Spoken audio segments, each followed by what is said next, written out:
ილია ძალიან სასიხარულოა შენი აქ ნახვა ნიუ-იორკში. და რა თქმა უნდა მე ველოდებოდი ამ ინტერვიუს, მას შემდეგ რაც ეს შენს გუნდთან შევათანხმეთ. დაახლოებით 2 კვირის წინ. მაგრამ მე შენ მითხარი, რომ სულ რაღაც 2 საათის წინ ჩამოხვედი ნიუ-იორკში პირველად. ასე რომ არა მხოლოდ ინტერვიუს გართმევ პირისპირ სტუდიაში, ნიუ-იორკში, არამედ პირდაპირ მას შემდეგ, რაც პირველად დადგი ფეხი ნიუ-იორკში. რას ფიქრობ, როგორია ამ ქალაქში ყოფნა და სარეკლამო კამპანიაში მონაწილეობა? მე აქ სულ რამდენიმე საათი გავატარე და ყველაფერი რის ნახვაც მოვახერხე, უბრალოდ შემიყვარდა. დიახ, დიდებული ქალაქია. როგორია შენი განწყობა? როგორია შენი ენერგიის დონე? იმის გათვალისწინებით, რომ ამ ქალაქში ჩამოხვედი და ეს არის UFC-ს ბრძოლის კვირა. ასე რომ შენი მყოფები აი ამ ატმოსფეროში, ამ ინდუსტრიაში და თან იმის ცოდნა, რომ მოგიწევს ჯასტინ გეიჯისთან დაპირისპირება, მედია კამპანიაში მონაწილეობა მასთან ერთად და ბრძოლა ახლოვდება. იგრძნობა, რომ ის უფრო და უფრო ახლოსაა. კი, ახლოვდება. მაგრამ ამავდროულად ეს რეალურად არის პირველი შემთხვევა, როცა მე ნამდვილად შემიძლია ვისიამოვნო მთელი პროცესი. აი არ მიწევს გამოფიტვა წონის კლებით. რადგან მე შევიცვალე წონითი კატეგორია, თავს გაცილებით კომფორტულად ვგრძნობ. და დიახ, ბრძოლა უფრო ახლოსაა. ჩვენ გვაქვს სადღაც 4-5 კვირა წინ. მაგრამ მე მზად ვარ. მოუთმინდლად ველოდები, ასე რომ ძალიან მაინტერესებს იმის ნახვა, თუ როგორ იქნება ორგანიზებული ყველაფერი ამ ღონისძიებაზე. მოუთმინდლად ველოდები. ბოლოს როცა გნახე და გესაუბრე, შენ 2 კამარი გეკეთა და უარს ამბობდი მათ მოხსნაზე. მე კიდე ინტერვიუს საკმაოდ დიდი ხნის განმავლობაში გართმევდი შენს გასახდელში. ეს ბრძოლის შემდეგ იყო? ეს მოხდა შენს გასახდელში შეხვედრის დასრულებისთანავე და მე სავარაუდოდ ზედმეტად ბევრ კითხვას გისვამდი, რადგან ისეთი სახე გქონდა. თითქოს კამრები უფრო და უფრო მძიმდებოდა. ეს ისე იგრძნობა თითქოს გუშინ იყო, თუ თითქოს დიდი ხნის წინ იყო. ეს იგრძნობა თითქოს გუშინ იყო, დროს სწრაფად გარბის. ხომ ხვდები, რასაც გულისხმობ? ხანდახან იმდენი რამ ხდება შენ ცხოვრებაში, რომ როცა ამას აცნობიერებ, უკვე 5 ან 6 თვეა გასული, რომლებმაც აი ასე ჩაიფრინეს. ასე რომ კი, მე ყოველთვის ვცდილობ ვისიამოვნო ყოველი წამით, რომლის უფლებაც შემიძლია საკუთარ თავს მივცე. ყველა იმ მომენტით, რომლის გაზიარებასაც ვახერხებ ჩემს გუნდთან, ჩემს მეგობრებთან, ჩემს ოჯახთან ერთად, ძალიან მადლიერი ვარ ყველაფრისთვის, რაც ჩემს ცხოვრებაში მოხდა. ისევ ვფიქრობ ხოლმე იმ ღამეზე. ისევ ვფიქრობ ხოლმე იმ დარტყმის შესრულებაზე და 2 კამრის წარებაზე. ტკბები ამით? რა თქმა უნდა, რა თქმა უნდა. ხანდახან აი ვგრძნობ, ვიხსენებ იმ ყველაფერს, რაც ჩემს ცხოვრებაში მოხდა და ეს ისეთი სიგიჟეა. თავს იმდენი რამ გადამხდა, ამდენი რამ გამოვიარე და მე ძალიან ბედნიერი ვარ, რომ მოვედი აქამდე. მე ძალიან მადლიერი ვარ სამყაროსი და ღმერთის ყველაფრისთვის, რაც მაქვს. შენი ცხოვრების ბოლო 2 წელი, ძმაო, გულისხმობ, ეს ისე ჩანს, თითქოს 8 წელი გავიდა ამ ყველაფრიდან. ისეთი შეგრძნება მაქვს, თითქოს დიდი ხანია ჩემპიონი ხარ, მაგრამ ეს იმიტომაა, რომ შენ უკვე გახდი მეორე დივიზიონის ჩემპიონი და ჩვეულებრივ ამას დრო სჭირდება. რეალურად კი ეს ხდება ძალიან მოკლე დროის მონაკვეთში. ასე რომ კი, ეს მოხდა ძალიან მოკლე დროის მონაკვეთში შენთვის. ახლა ჩვენ საერთოდ ვსაუბრობთ 1 წლიან შესვენებაზე. და ისეთი შეგრძნებაა, რომ წესით 2 წელზე მეტი დრო უნდა იყოს გასული. ფიქრობ ხოლმე, როგორი იყო შენთვის ეს პერიოდი? რას გავდა ეს დრო შენთვის? ეს იყო მოვლენების ქარიშხალი. რა თქმა უნდა, ხდებოდა რაღაცეები შენს პროფესიულ და ასევე პირად ცხოვრებაში, რომლის შესახებაც ყველამ ვიცით. საერთოდ, როგორ შეგეძლია აღწერო შენი ბოლო 2 წელი? ეს იყო სწავლის პროცესი, ასე ვიტყოდი. მე ბევრი ვისწავლე და ბევრი რამ აღმოვაჩინე საკუთარ თავზე, რაც საერთოდ არც კი ვიცოდი, რომ გამაჩნდა. პროფესიული თვალსაზრისით, მე ყოველთვის ვცდილობ ფორმა შევინარჩუნო. მივიღო მონაწილეობა სავარჯიშო სესიებში და შევასრულო ყველა შესაძლო დავალებები, რაც მქონდა. პირადი თვალსაზრისით, ძალიან ბევრი რამ ვისწავლე. მაგრამ მადლიერი ვარ. უმიზეზოდ არაფერი ხდება. და რაც არის, ის არის. ბოლო ასპარეზობიდან 1 წელი გავიდა. რთული იყო. იმიტომ რომ ბოლოს და ბოლოს ბრძოლა ჩემი ცხოვრებაა. ესაა ყველაფერი, რასაც ვაკეთებ ჩემს ყოველდღიურობაში. ასე რომ 1 წელი ჩხუბის გარეშე ცოტათი რთული იყო. მაგრამ როგორც ვთქვი, უმიზეზოდ არაფერი ხდება. და ახლა აქ ვარ. რამდენიმე კვირაში ისევ ვიქნები ოქტაგონზე და მზად ვარ ვიბრწყინო. ბევრი ჩვენგანი უყურებს იმას, თუ როგორი იბრძვი და უბრალოდ ფიქრობენ, რომ ყველაფერი იდეალურადაა შენ ცხოვრებაში. ხოლო შემდეგ შენ საუბრობ იმაზე, თუ რა რთულია წონის კლება. ახლახან მიცემულ ინტერვიუში შენ ამბობდი, რომ ეს არის პირველი შემთხვევა, როცა აპირებ ბრძოლას ისე, რომ ფულზე არ ფიქრობ. ასე რომ იყო თუ არა სირთულეები კულისებს მიღმა, შენი შესანიშნავი გამოსვლების დროს. მისმინე, როცა იწყე პროფესიულ კარიერას, რა თქმა უნდა ჩადო ინვესტიცია საკუთარ თავში. და უნდა ატარო გუნდი ყველგან, სადაც არ უნდა წახვიდე. ასე რომ შენ გჭირდება რაღაც რეზერვი დაფარო ყველა ეს ხარჯები. ხომ ხვდები? ასე რომ დასაწყისში რთულია. თითოეულმა ათლეტმა იცის რაზეც ვსაუბრობ. მაგრამ რეალურად ეს არის პირველი შემთხვევა, როცა მე ეს ისე არ არის, იმიტომ რომ ბევრი ვნახე, რომლებმაც დაიწყეს საუბარი იმაზე, რომ ის აღარ არის მოტივირებული. მაგრამ რეალურად ახლა ბევრად უფრო მოტივირებული ვარ. იმიტომ რომ გარშემო არაფერი მაშინებს. იმიტომ რომ არანაირი შიში არ მაქვს ჩემს ირგვლივ. ხომ ხვდები რასაც გულისხმობ? მე აღარ მეშინია რომ მომიწევს რაღაც გადასახადების გადახდა. ან მომიწევს ვიღაც ადამიანებისთვის ფულის მიცემა. ან რაც არ უნდა იყოს. ეს არის პირველი შემთხვევა, როცა ამას ვაკეთებ, იმიტომ რომ მე ეს ნამდვილად მინდა. რომ არ მინდოდეს, არ გავაკეთებდი. ხომ ხვდები რასაც გულისხმობ?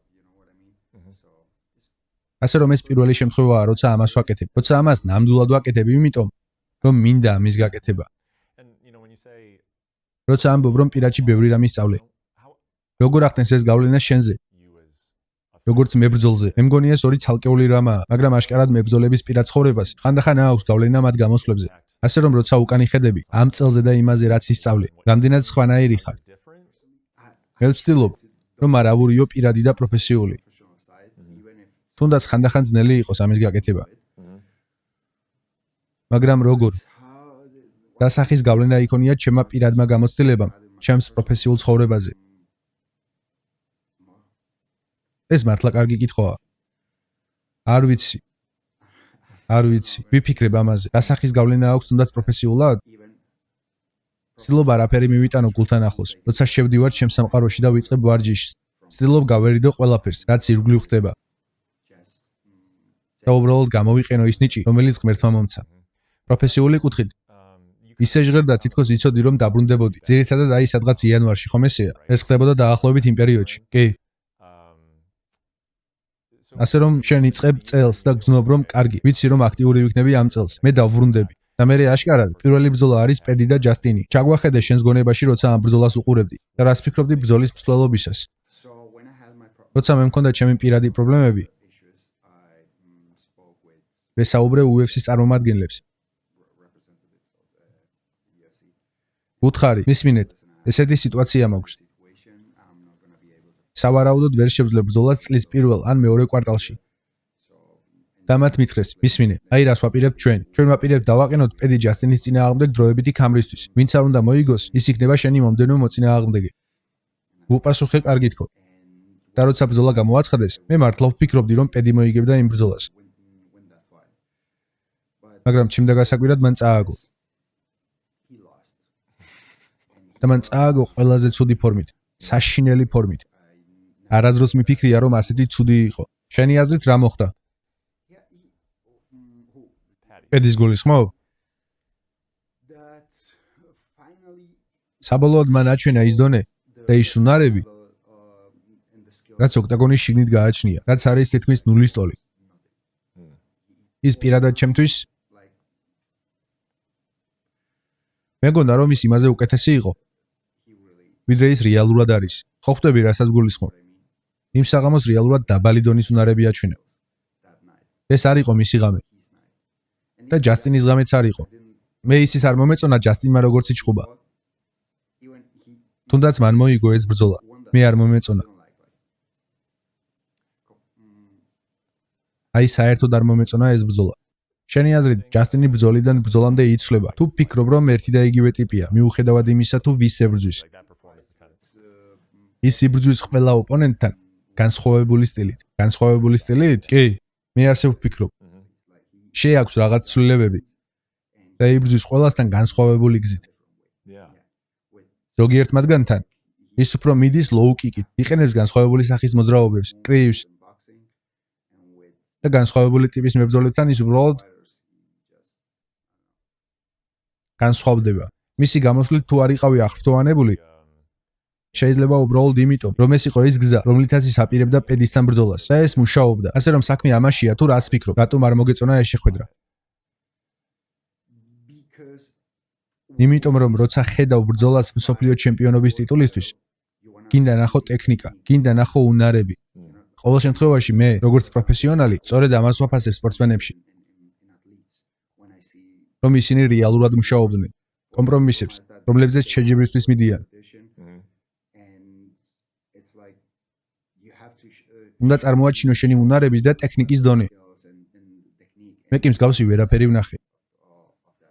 მე ვერ ნახე ვერანაირი უნარები, არაფერი განსაკუთრებული. ეს უბრალოდ გავდა ბარში ჩხუბს. მართლა ეს იყო ძალიან ცუდი. ანდახან ხედავ ბიჭებს UFC-ში, რომლებსაც დებიუტი აქვთ. და ვფიქრობ, მომწონს უნარების დონე, რომლებიც ამ ბიჭს ან გოგოს აქვს. მაგრამ ამ ბრძოლაში მსოფლიო ტიტულისთვის საკმაოდ უხერხული მომენტი იყო ორივესთვის. როგორც კაცი, რომელსაც აქვს ნამდვილი ქამარი და UFC-ს აქვს ნათქვამი, რომ შენ უნდა ეჩხუბო გამარჯვებულს. რა იგრძენი ბრძოლის შემდეგ. სიმართლე გითხრა, რაც ვიფიქრე იყო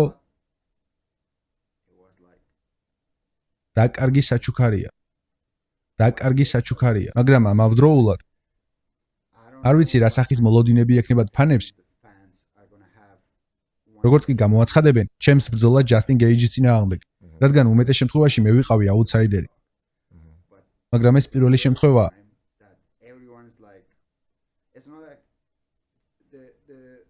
როცა საუბარი არც კი არის იმაზე, თუ ვინ მოიგებს. რადგან ყველა იძახის ილია მოიგებს. ყველანი საუბრობენ იმაზე, ის მას როგორ დაანოკაუტებს. შეძლებს ჯასტინი გაძლოს ერთი რაუნდი მაინც. როგორ აპირებს მის დაფინიშებას. ყოველ შემთხვევაში მსგავსი დიალოგებია, რასაც მე ვპოულობ სოციალურ მედიაში. და ყველგან საითაც არ უნდა გავიხედო.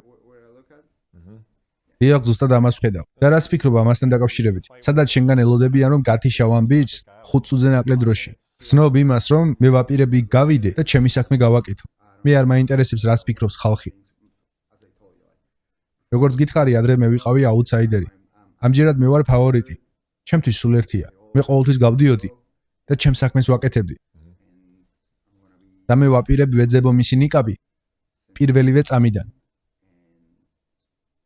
და დიდი ალბათობით ვიპოვი. შენ ჩაწერე ინტერვიუ ამ ბრძოლამდე და თქვი, თუ პედი იქნება, მე ვეჭყობები პედის, მაგრამ თუ ჯასტინი მოიგებს, UFC-ს სხვა გეგმა აქვსო. კი.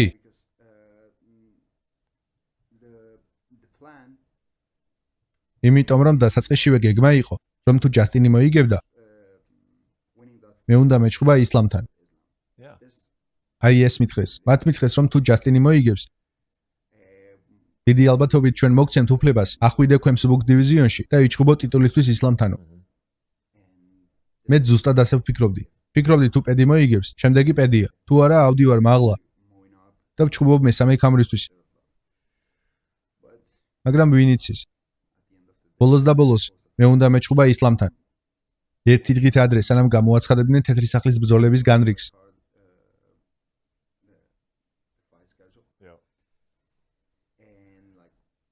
და რამდენიმე საათით ადრე მირეკავენ და მეუბნებიან, რომ ისლამი დაშავდა. და მე უნდა მეჭყობა ჯასტინთან. და აი აქ ვართ. ასე რომ გარკვეულწილად იყავი გახარებული, როცა ჯასტინმა მოიგო. რადგან მაშინვე იფიქრე, რომ ისლამთან ბრძოლას იღებდი. ხო მართალია? ერთგვარად უცნაური იყო, იმიტომ რომ ეს უზარმაზარი ბრძოლაა. ეს იქნება სპორტის ისტორიაში ერთ-ერთი ყველაზე დიდი მოვლენა. ეს იქნება რაღაც ძალიან განსაკუთრებული. ხომ ესეა? მაგრამ არ ვიცი, ცოტათი უცნაურია. რადგან არ ვიცი, მომწონს თუ არა ის ფაქტი, რომ ასე ძალიან გამიმართლა. რადგან ყველამ უკვე იცის, რომ მე მოვიგებ. და არ არის დიდი მოლოდინი, რა მოხდება ბრძოლაში. გონი სულ სხვა შეგრძნება გექნებოდა, მე რომ ისლამს ვეჭყობებოდე.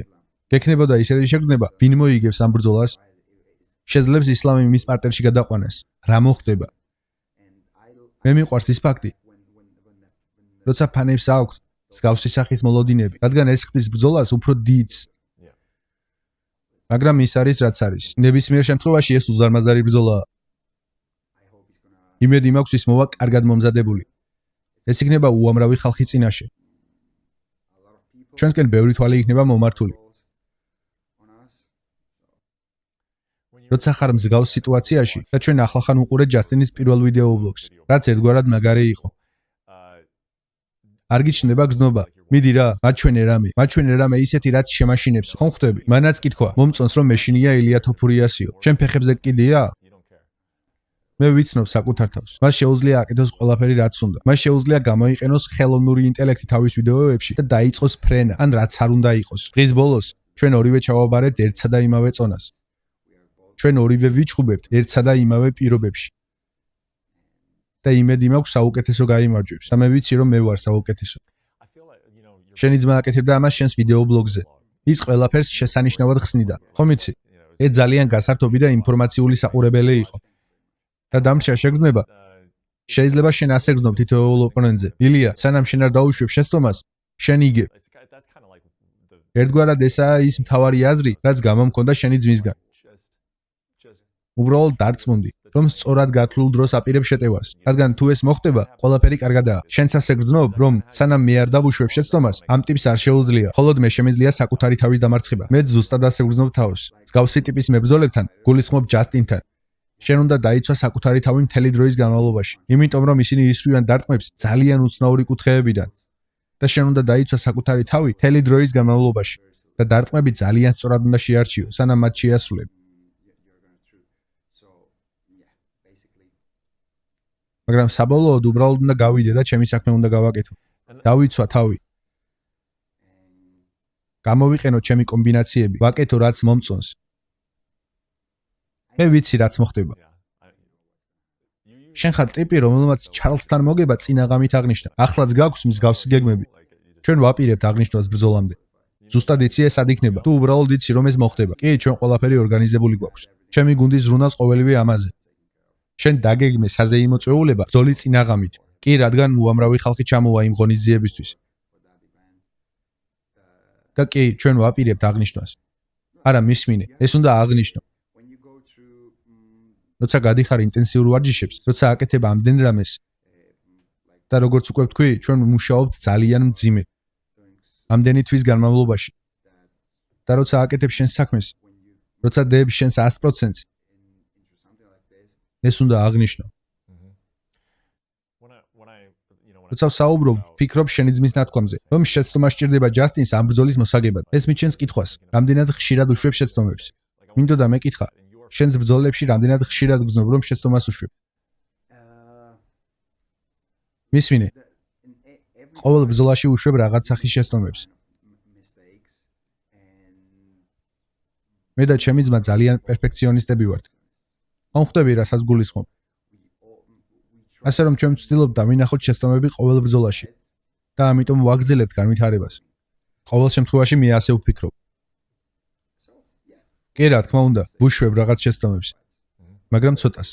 ძალიან ცოტას. შენ ფოკუსირებული ხარ შენს წინ არსებულ ბრძოლაზე, მაგრამ არის თუ არა რაიმე სახის შფოთვა იმასთან დაკავშირებით, რომ ეს ძალიან დიდხანს არ გაიწელოს. თითქოს იყო რამდენიმე საკმაოდ იდეალური მომენტი ამ ბრძოლის ჩასატარებლად. ეს უბრალოდ სულ გადაიდო. მე როგორც ვნახეთ, პედი მწააგო. არავის ეგონა რომ ეს მოხდებოდა.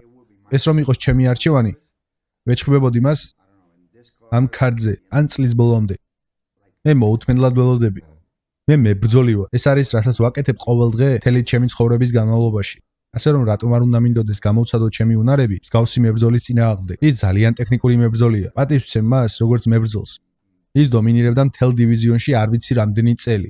ჩხუბობდა ტიტულისთვის არ ვიცი რამდენჯერ. ასე რომ რა შეიძლება იყოს იმაზე უკეთესი, ვიდრე გამოვცადო საკუთარი თავი მისნაირის წინააღმდეგ და ამავდროულად ყველა ჭკუიდან გადავა. ყველა ძალიან ახლოვანებული იქნება ამ ბრძოლით. და მე მიყვარს ეს, მიყვარს ხალხის გართობა. მიყვარს როცა ხალხი ენთუზიაზმით მიდის ღონისძიებაზე.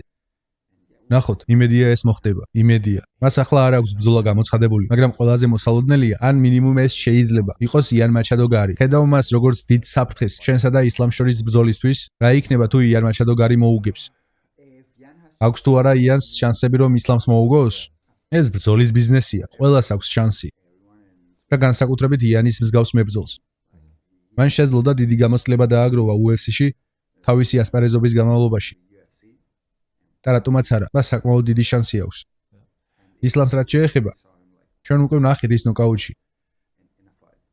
და მეორედ, რატომაც არა. ვფიქრობ ცოტას მაინც ინერვიულებ, იქნები დაინტერესებული. მიდი რა, მოიგე ეს ბრძოლა. რომ ჩვენი დაპირისპირება შედგეს. მაგალითად, როცა ის იან მაჩადო გარის დაუპირისპირდება, შენც ემოციურად იქნები ჩართული ამ ბრძოლაში. მე ვარ იმ ტიპის ადამიანი, რომ საბოლოო ჯამში რაც არ უნდა მოხდეს, ეს ჩემთვის კარგია. ვინც არ უნდა მოიგოს, ეს ჩემთვის კარგია. ყველაფერი რაღაც მიზეზით ხდება. ასე რომ ჩემთვის სულ ერთია. ბოლო რაც მინდა გკითხო, რა თქმა უნდა თეთრ სახლზე. რა თქმა უნდა მე და შენი მენეჯერი საუბრობდით ამაზე. რა მოხდება თუ იწვიმებს? ან რას აპირებ თუ მომდევნო დღეს გადაიტანენ? გარეთ თუ ქარია? რას ფიქრობ? როცა გესმის მსგავსი რაღაცეები. თუ ისინი აპირებენ ღონისძიების გადატანას, ჩვენ მოგვიწევს ჩხუბი ორშაბათს. ასე რომ მე ვაპირებ გავიდე ოქტაგონზე ზუსტად იმავე პირობებში, როგორშიც ჩემი ოპონენტი. ასე რომ მე არ მაინტერესებს რაც არ უნდა მოხდეს ჩემთან, იგივე მოხდება მასთანაც. ერთადერთი ისაა, ვაპირებ დავწმუნდე, რომ მე თავს კარგად ვგრძნობ, რომ ყველაფერი არის ორგანიზებული. და რაც არ უნდა მოხდეს იმ დღეს, წვიმიანი დღე იქნება თუ ელვა იქნება, რაც არ უნდა იყოს მე იქ ვიქნებ. თუ ისინი აპირებენ ღონისძიების გადატანას, არ არის პრობლემა. შენ თუ წარმოიდგენ ხოლმე საკუთარ თავს, უბრალოდ თვალების დახუჭვით და ფიქრით, რომ რა გარეთ იქნება, მე არც კი ვიცი როგორ მოვახდინო ამის ვიზუალიზაცია. და სიმართლე გითხრა, ეს მეც მახარებს. ჩვეულებრივ, ჩვენ მიჩვეული ვართ ჩხუბს დიდ არენებზე. მე ვიცი სავარაუდოდ როგორ იქნება ეს ვიზუალურად. მაგრამ მე არასდროს მიჩხუბია კვირას. მე არასდროს მიჩხუბია ღია სივრცეში. არასდროს მიჩხუბია მსგავსი სახის პირობებში. ხომ ხვდები რასაც გულისხმობ? ასე რომ ეს არის რაღაც განსაკუთრებული და ძალიან ამაღელვებელი. მე ვფიქრობ, სულ ესაა შენთვის მეგობარო. მე ნამდვილად მოუთმენლად ველოდები თქვენ შეხვედრას, შენს მომზადებას. ბრძოლა რეალურად ახლოსაა. ალბათ ჩემი ბოლო კითხვაა. უბრალოდ ჯასტინთან დაკავშირებით ამ კვირაში არის თუ არა რაღაც გადამფრთველი, რომელიც ახლა ირთვება, როცა იწყებ მიახლოებას და იწყებ ამაზე საუბარს. თუ ეს ყველაფერი უკვე მოხდა. აღფრთოვანებული ვარ, რომ მომეცა ამ გამოცდილების შესაძლებლობა. და მე არანაირი პირადი არ მაქვს ჯასტინთან. რეალურად მე მისი დიდი ფანი ვარ. მე ეს ბევრჯერ მithქვამს. მომწონს როგორც ჩხუბობს. როგორც ფანს, უნარების თვალსაზრისით არ მომწონს. მაგრამ ის ნამდვილი ძაღლია. და როცა უყურებ ბრძოლას, შენ გინდა ნახო ბრძოლა, ხო ხვდები რასაც გულისხმობ? რადგან ხალხის უმეტესობას არ ესმის ტექნიკის, უნარების და ყოველივე ამის შესახებ. ასე რომ მომწონს როგორც ჩხუბობს. რადგან ეს ძალიან სანახაობრივია. კი, აღფრთოვანებული ვარ ყველაფრით რაც მოდის.